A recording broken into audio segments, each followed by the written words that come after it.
peut être à la fois rural et chic. La preuve avec le château Smith-Olafite en Gironde, où les propriétaires ont fait installer des œuvres monumentales dans leurs vignes.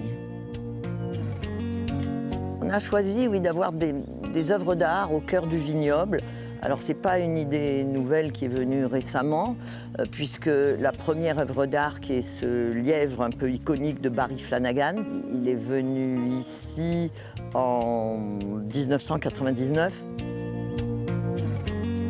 On a, au fil de nos 33 ans, on a à peu près une bonne vingtaine d'œuvres d'art qui sont des marqueurs un peu de leurs époques. On essaye toujours d'avoir des œuvres monumentales parce que dans un vignoble de 80 hectares comme Smith-Olafite d'un seul tenant, il faut que ça sorte, il faut que ça se voie.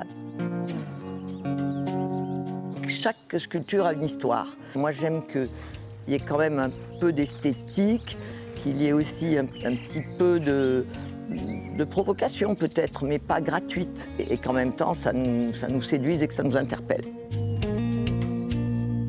C'est comme un petit musée au grand air.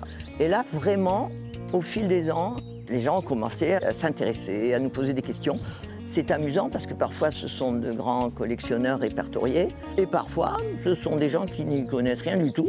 Moi, j'aime bien parce que ça veut dire qu'il y a une espèce d'adhésion spontanée. Et finalement, c'est pas la peine d'avoir passé des heures dans les musées pour sentir une connexion avec tout ça.